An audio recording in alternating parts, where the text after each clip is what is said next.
Hello again. Welcome back, everybody, to the DanJohnUniversity.com podcast. I'm Dan John.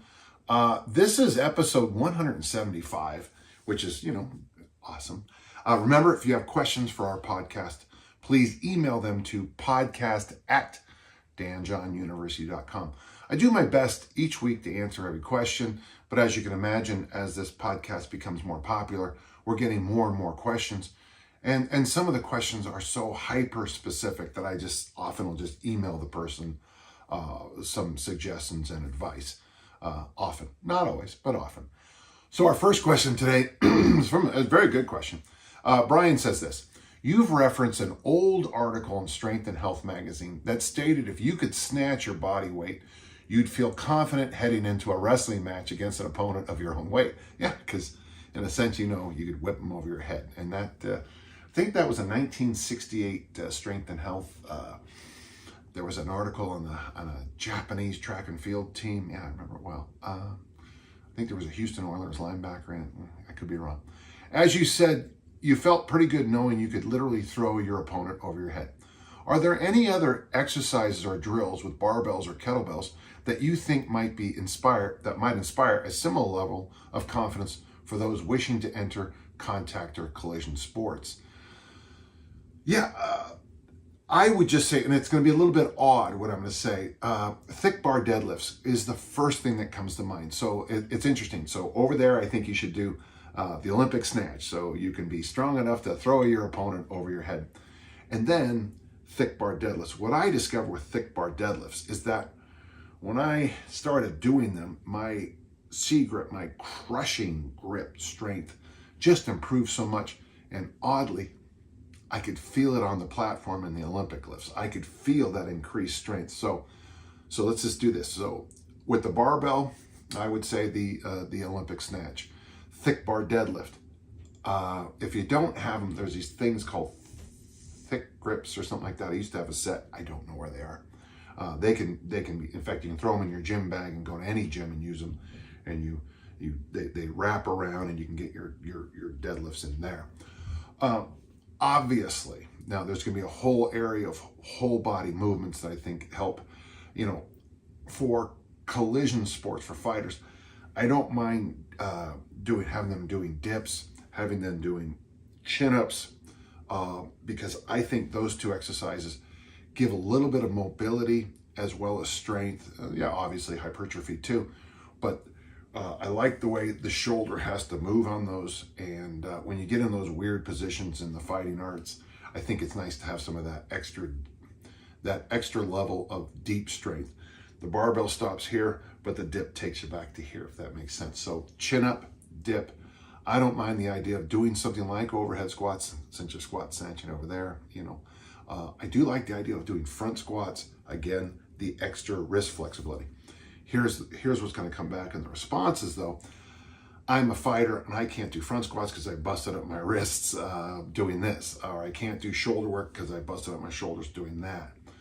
So, and that's one of the things I think is important. A lot of people go into it's pretty easy to join a dojo, a facility, and get right away into fighting. But I do think before you get into the fighting arts, you need a very broad background. It'd be great to have done a lot of other things, a lot of things in the weight room, a lot of things on the field of play, maybe even traditional American wrestling. I think it's called catch can or something like that. But it's our university kind of wrestling, where you're not going to get a lot of punches in the face and stuff like that. Or even, so maybe American wrestling, actual boxing, and make sure you take care of business before you move into those more aggressive forms of fighting. I know I'm speaking out of, I'm not in my world anymore, but these are just suggestions I have for those of you in those arts. All right, thank you. Good question. I appreciate that. Thank you. We have a question from Rhett. I've heard you talk about the dreaded middle-aged pull-up syndrome, and always thought, glad I didn't have that, except now that I do. Yeah, you age into this issue. It's like, so many other fun things in life. I've always been as strong at pull-ups. A decade ago, when doing the workout that shall not be named, I could do 33 strict pull-ups, which is very impressive. I dialed it back considerably in recent years, but I got a pull-up bar over the garage door and do 3 to 5 pull-ups a few times every day going in and out of the garage, which I like a lot. I think that's a good idea. It's called greasing the groove. Very good idea. I recently started getting pain in my right elbow, even when doing just a couple of pull-ups. Any tips on how to fix this? Okay, so question 1, how do you fix MAPS? I'd really like to be able to continue doing pull-ups well into the future, even if I dial back now. I'm a 49-year-old male who's about 25 pounds more than I ought to be. Okay, so there's 2 issues showing up already. I'm sure a little less weight on the bar, so to speak, would help, and I'm working on that, but curious if you have any other advice. So once you get middle-age pull-up syndrome, MAPS, the only thing that seemed to help most people I work with, and this is you got to take time off from pull-ups. Now, it doesn't mean you can't do all kinds of other things, but there's something about that spot in the pull-up where you just put whatever that is in a stress pit. And here's the other thing you'll probably notice. You probably didn't get hurt doing high rep pull-ups with, like with you could do 33. When you were in that kind of condition, if you were doing set to 10, you probably never got hurt, because it's those reps where you go, those seems to be the one that pop it off. It's interesting. I've had people who've had golfer elbow and tennis elbow point to almost the exact same spots. So there's obviously a design flaw for humans and certain sports. So number 1, you got to take the time off, and in that time off, this would be the time to really address your weight issue. Now, you said it, not me, so I'm not shaming you. But if you could do something as simple as easy strength for fat loss. Now, generally I say vertical push, vertical pull. In your case, you might find doing something like a vertical. Okay, so we'd go maybe a vertical push, a military, an overhead, something like that. I don't know how that's going to impact your elbow, and if it does, well, we're just going to go plan B. A deadlift variation, a loaded carry variation, ab wheel, and then kettlebell swings, or whatever kind of high rep hinge you can figure out. I've got a lot of variations on the site and a lot of variations on my YouTube. Just figure out whatever one works for you. Do that, and then of course right after that, go for a walk. I would encourage. I know some people don't agree with intermittent fasting, but it does seem to help most older males, in my experience. It'd be nice to see you obviously eat more vegetables and all, and sleep better. And that would be something I'd really like you to think about a little bit more. But once you hurt the elbow, you got to take time off. Now, when you come back, and it could be, and please, I'm going to ask you a favor, Rhett, because everybody who takes my advice does this same mistake every time. You're letting the elbow rest, but you sneak in and test it about once a week. Do your best and just say, let's say you can take 6 weeks off. By the way, that's about the right amount of time. I know some people have taken 3 months off from pull-ups, and for them, it helped. So let's say 6 weeks. In that 6 weeks, you cannot play around with pull-ups and chin-ups. You can't I'm just going to test it one time. Let it heal, and then when you come back, I would suggest dead hangs and bent arm hangs for like a week, just to get a sense of, get your strength back and just get a sense of how that elbow's doing. On the bent hang, I do them chin grip, but I guess you could do them pull-up grip too. But on the dead hang, you'll get a sense of where you are as you jump up. I would suggest jumping up into the dead hang and do a kind of almost a free release coming off. So you're not putting that little snap in that elbow. Do that for a couple of weeks and then go back. I like that one program called the Russian Fighter Program. I have it on my gym wall where you just do in fact, I'm doing it again. I started the other day. The first day is, I think, okay, so I'm pretending my PR is 5. Whenever I come back to chins, I always come back very slow. So the first day's workout is 3, 2, 1, 1, 1. And the next workout is 3, 2, 2, 1, 1, 3, 2, 2, 2, 1, 3, and you just slowly build up, and then you add, on the first set you add 1 after a while. But really take your time. When you decide to come back to the chins and pull-ups, don't grease the groove the first week or 2. Take your time with the hangs. By the way, hanging as you go in and out of the garage is great for your shoulder health. So there's just a few ideas. I hope you didn't take any of that as medical advice, but this is my experience and the experience of people I've worked with. That's a good question and a common question nowadays. So let's look at the next one. We got a question from John. John, your recent interview with Brett Contreras led me down a rabbit hole that eventually ended up at resistance bands. I've always seen these as PT tools, physical therapy tools, but are heavy banded exercises like hip thrusts a viable way to build strength that translates to deadlifts and back squats? Okay, so that's a research question and an experience question. More broadly, where do you see hip thrusts fitting into a larger pure strength program? Are they assistance to posterior chain work, or are they an end in themselves?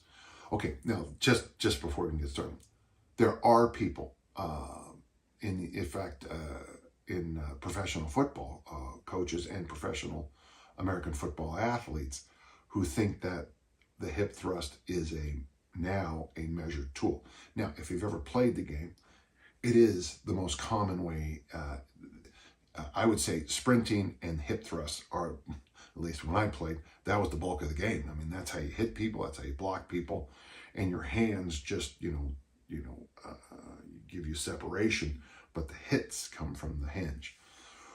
So there are people who think that. Now, it'd be interesting, I don't know if you could get this done, but in a track and field program where you could actually prove, that's why I love track and field. I can prove if an exercise works because you go faster, you go higher, you go farther. And if this new exercise works, you see it. I mean, your performance ideally should improve. And if it doesn't, it's not working, stop doing it. I would be interested to see hip thrusts, a serious hip thrust done. I'm thinking it's pretty obvious where my head is going immediately, and it'd be the horizontal jumps, the triple jump and the long jump. I think both of those, that snap you get into the pit is very much what I see as a hinge. Do I see hip thrusts?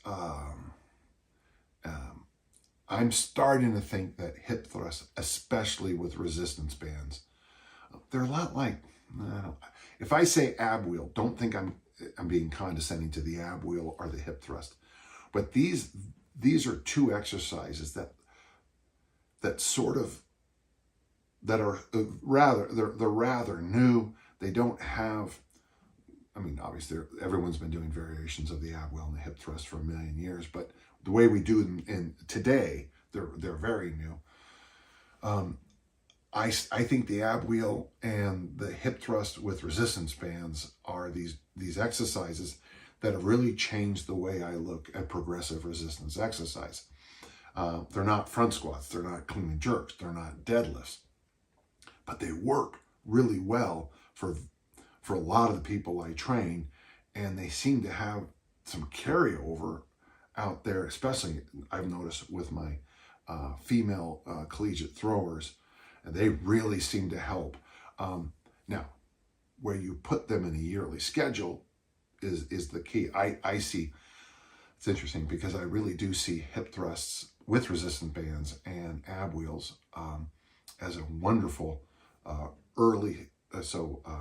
We used to have phrases like off season and then early preseason. I see general training. Early season was kind of general training. I see that in that early season general training period. So what we're trying to do is really get you stronger in certain positions so that when we slide over to the clean and jerks, the cleans, the snatches, the more ballistic stuff, you're a much bigger engine. So I know, long route answer, but the idea is, yeah, I think they do transfer into the performance very well, and I think they transfer very well onto the field to play, but I don't have enough experience yet to give you an absolute yes or no. But here's what I'm trying to say, John. I know that the banded hip thrust and the ab wheel are wonderful exercise choices for elite performance and make you look better and feel better, which is a nice little combination. I still would need I need just a few more years of kind of going, and to figure out exactly how to do it. I wouldn't be surprised if you had asked this question in 5 years of me, John, that I'd be like, yeah, remember when we used to do this thing and that thing? Huh, what a waste of time all that was. Because now we're doing just resistance band, hip thrusts and ab wheels and, these other 3 magical exercises that have shown up in the next 5 years. Thank you, John. It's a good question. So overall, the answer is, yeah, I think it's really good. I'm just not sure how to completely dose it yet. Okay, thank you. Okay, we got a question from Neil. Neil says this: Dan, what are your thoughts on Newbie games, new lifters' gains on hypertrophy, strength, and skill development perspective? Does the same phenomenon apply when returning to the practice room after hiatus? There's nothing new on this question. This question was looked at by the German researchers in the 40s and 50s. And it's very clear that newbie gains and after a layoff gains actually kind of follow the same chart. So they did an interesting study. It's in the book, The Physiology of Strength, which I still think should be standard read. I'm surprised people don't read it all the time. And a shout out to Lyle McDonald for giving me a copy of that, and I really appreciated that. Let me start with returning after a time off. What they did is they put people's arms in casts. I don't know if you can do that anymore. And then they looked to see how fast their strength levels could come back up. And it's interesting because getting to a certain level of strength takes you this long. Okay? If I then take time off, it drops, not as low as the start, but it returns very quickly after training back to the levels it was. It was this insight that the late, great Glenn Passy used as a discus thrower. They said you should be able to clean and press, snatch your body weight, and then clean and jerk about 20 pounds more. So what he tried to do every year was get his strength levels up to those numbers. So he weighed 180-ish, 178. So clean and press 180, snatch 180, clean and jerk 200. By what I was told, I am now strong enough to be an international level thrower, and he was. And then he would come back in a few weeks. If he couldn't do those numbers again, he would train until he could, take a few weeks off, train until he could. Now, he was also going to be in the Air Force, and he'd had 4 tours of Vietnam as a helicopter pilot. So he was very busy academically, a very good student. He also taught at the Air Force Academy a lot of years. He was busy, and so all of his energy went into training, all his nervous energy, all of his, adaptions went into the discus throw. So there was some genius in the way he did that. So we know that for the experienced athlete, taking time off, you can bounce back up, and anybody who's ever retired and come back will tell you the exact same thing.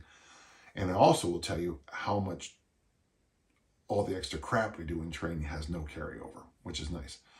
Now, on the newbie thing, it's always kind of fun to watch that happen. I think that the early strength gains of obviously you have to get used to what the load feels like, but I see strength training and, throwing, I see everything as basically learning how to play an instrument or learning how to type. When you first type, you're going, and then you learn how to use home row and type. And then after a while, you start becoming very smooth and efficient. And so I think that's our conversation. And I think a lot of it's neurological adaptation. And then of course, I like how Rob Wolf explains it. First, there's the neurological adaptations, and then there's that wonderful hormonal cascade. Good question. Thank you so much. Okay, we have a nice question from Joanna, and Joanna says, what excites you the most about the future of the health fitness field? And then, of course, she has the follow-up, which is, which is what you expect. What are you most apprehensive about, or maybe what worries the most about the future of the health fitness field? You know, it's funny. I think if you asked me this, Joanna, 20 years ago, I think my response to part two, what I'm worried about, wouldn't have changed. And it's the charlatans, the hoaxsters. I think they call them Instagram influencers now. It's people who forget to tell you that they're on anabolic steroids and that's why they're doing the program.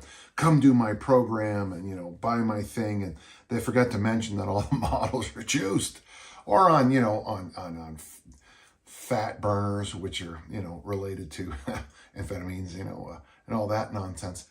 It hasn't changed. It's gotten worse. I mean, I talked about the Liver King the other day, and he's on anabolics.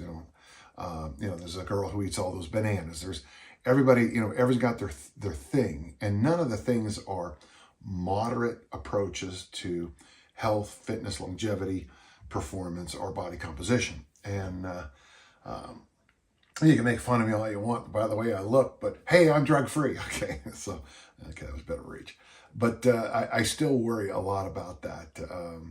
And I always will. Let me now take the one I'm very excited because things keep showing up that are better. Okay, things keep showing up that are better. I already said in this podcast, I tossed out two of the things I think, but the hip thrust, the way Brett has packaged that together into progressive resistance exercise.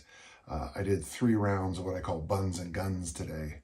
And I got to tell you, I start off with the hip thrust and I use bands on the hip thrust and I start with 2 big blue ones, drop to 1, drop to none, and just keep getting those reps in. Direct glute work was always the thing missing. The ab wheel. Now the ab wheel's been around since the 60s in various incarnations, but the way I use the Sornex all metal one.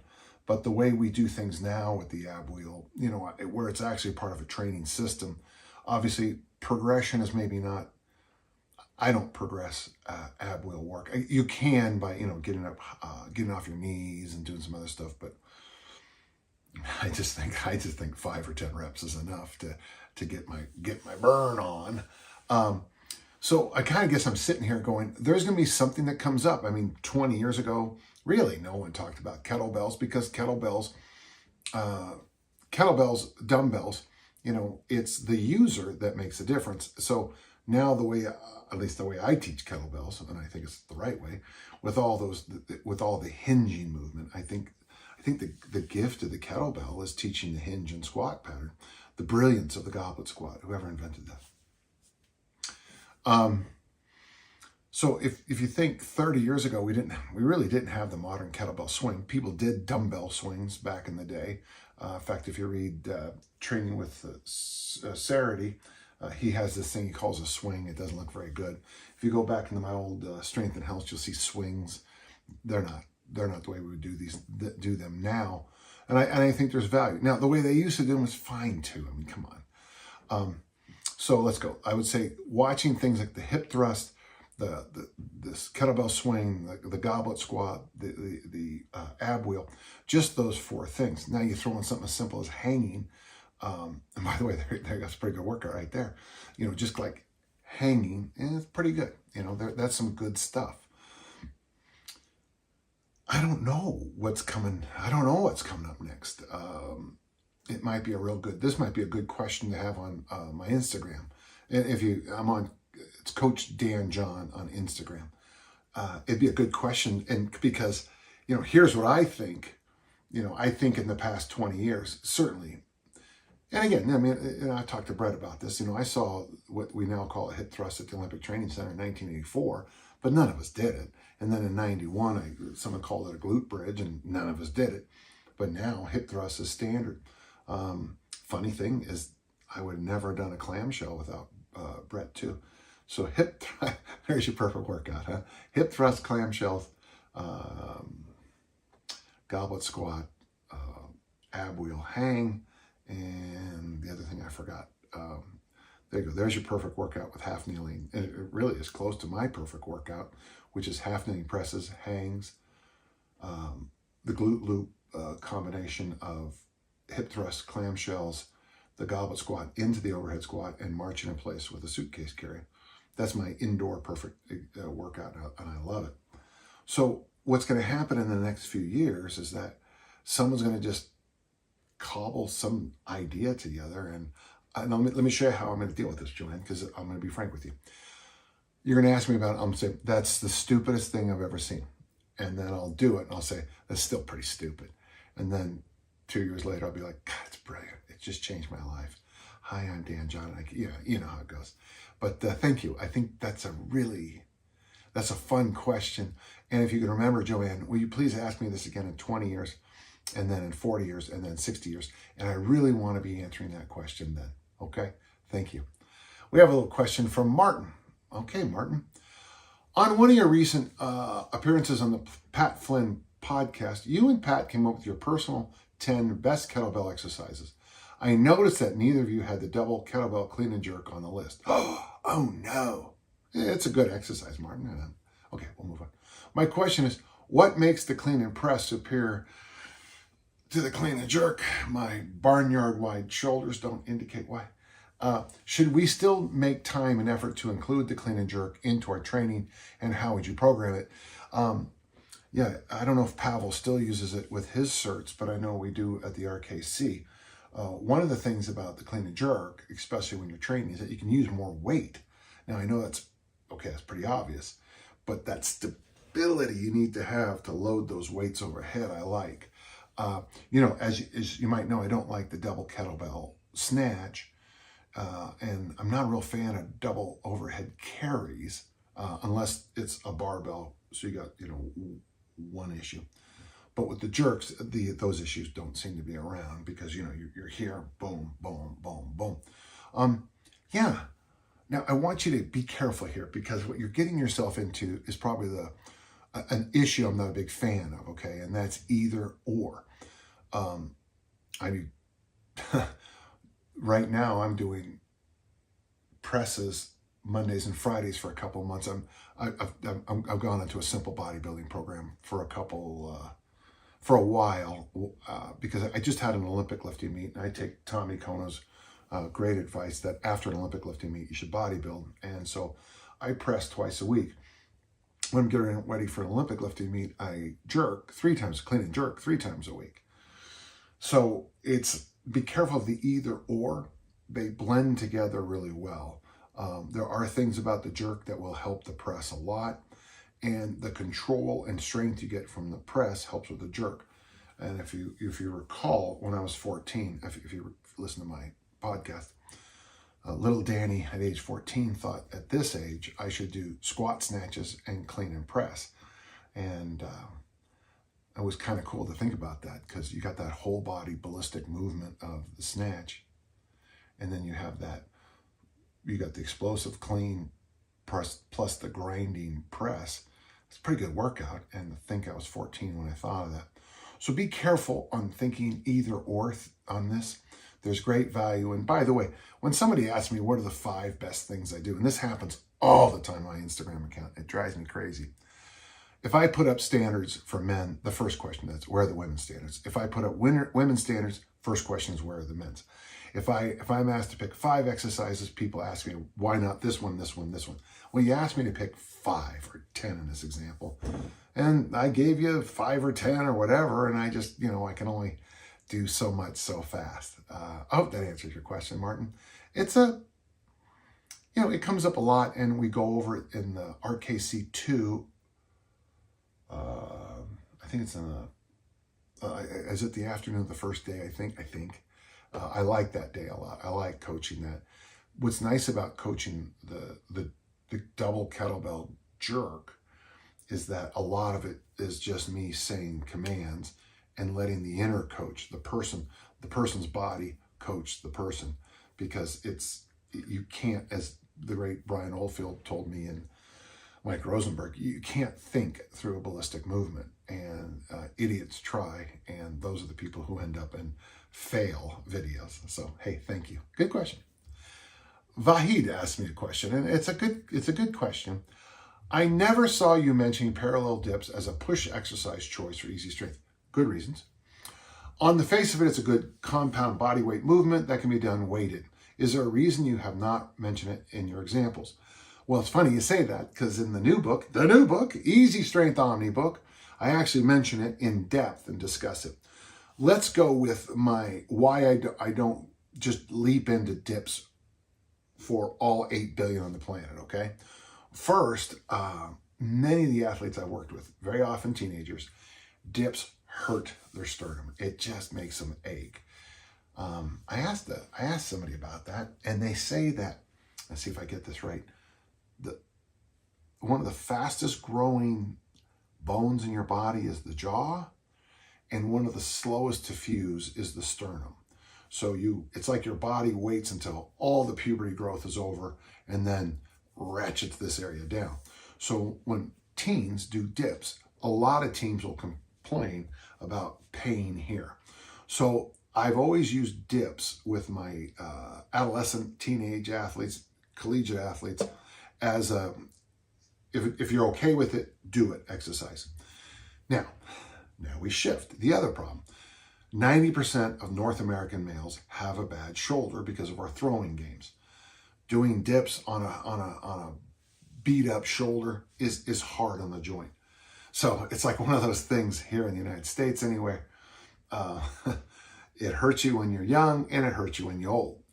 Having said that, I think there's magic in hypertrophy with the dip, the handstand push-up, and the back squat. My good friend Brian Gwaltney and I, he really discussed this in depth with me, and I thought one of the best mass building exercises he ever did was handstand push-ups. And of course, the second I heard him say that, I thought, well, that's interesting. And then other people, it's the great tradition. John McCallum would have been a big keys to progress. He discussed this a lot. Dips back in the day were a standard mass builder.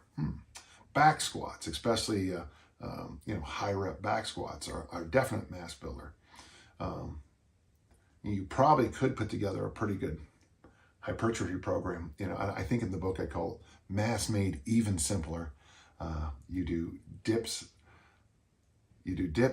high rep back squats, eat lots, sleep lots, and only train twice a week. But on those 2 days you're lifting, you really go for it. Lots and lots and lots of high rep squats. Yeah, so it's simple, folks. It's not easy. Here's what I think about the dip, the handstand push-up, and the back squat as being really good for hypertrophy. It goes back to homunculus man, that weird little drawing you see in anatomy books that show you how much the nervous system ties into certain parts of the body. And you'll always notice homunculus man's hands are huge because we are so tightly wired to our hands. As a human person, I don't even think we're aware. It's funny, I think our eyes and our hands really are the keys to so many things. And I mean, I'm not the first guy to think of this, especially with making tools and utilizing tools. It's hands and eyes. So with those 3 exercises I told you, it would seem to be good for mass building hypertrophy, body increases in lean body mass, is you don't really have a grip. Yeah, I mean, you're holding on to the ground like this, but you're not squeezing it. You're holding on to the bar for the dip, but you're really, I just wedge my hand in there and I can have my fingers relaxed. And the reason I know that is because I did some the other day. And I can do my dips with my fingers like this. And of course, with the high rep back squat, you really don't need a death grip on it. In fact, when I was really going with high reps, I learned quickly to have my fingers, I would try to relax as much as I could in my upper body while holding on to that anaconda strength to deal with that weight in the back. So the answer would be, I have a lot of respect for dips. I think dips are good, but then I have to have the asterisk here.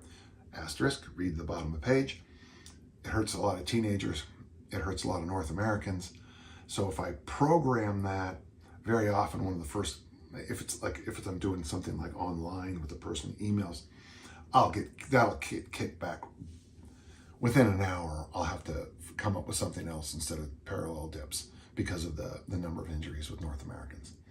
So it's a great exercise, has the asterisk, and I think it's great for mass building. Now for strength, I think you do need to add load, and my best dip, I think I did 35 in a row. That's my personal record for dips. That's way outside the lines of easy strength. So I would have to do dips with load, and kind of depends. If for those who've ever done dips with load, you know that you have to kind of figure out a system to work with that. I saw at one of the gyms I was at, they have now a machine that you can do dips with load. I thought, okay, I get it. I guess you use them if you're not strong enough to do it with your body weight. Okay, whatever. But I thought that was kind of interesting. But you know, we've got vests. I've tried them with vests. They don't always work well. You know, you dangle the weight. You know, you take the weight belt, you put a loop around it with a chain or a rope, and then you tie the kettlebell or the dumbbell to it or the weight plate, and that all works. And it's all fine. It's just maybe something some people just don't want to do. So I like them. Okay, good question. And if you do a lot of them, you'll get skinny. And then you can skinny dip. Okay, Jonathan has a question for us, okay? Jonathan says this: I have been on easy strength for fat loss for the last 8 weeks, and I've lost 8 pounds so far. Hey man, 1 pound a week. That's really good. I don't care what the program is. That's good. I plan on continue doing it for another 12 pounds or so, and varying the exercises. I now work a desk job, so no need for super high level of strength, but I want to continue to get stronger. I'm going to put an article this week in Wandering Weights about this doctor, a female doctor who lost all this weight. And one of the things she said is get stronger. You know, don't use the cardio, use the weight room. So yeah, I think you're on the right track. My question is as follows. On a previous podcast, you talked about how people respond to volume differently in regards to their 1 rep max. I was doing the 531 program a few years ago and was very discouraged to discover that my 1 rep max was only 20 pounds heavier than my 11 rep max, which is around 325 for 11 in the deadlift at the time. If someone is a lifter who has less rep sensitivity to the weights applied, do you recommend changing up the rep scheme? In other words, would you recommend me lifting 5 sets of 2 with heavier weight versus 2 sets of 5, since volume appears to be less of a factor in max strength for my situation? You know, that is fascinating. This is an issue that's come up many times. In some of my first writing, I talk about my friend Lane Cannon, the late departed good friend of mine, Lane Cannon. Terrible tragedy, his death. And where he built himself up doing the hard gainer stuff to a trap bar deadlift of 405 for 20, which is a good lift, man.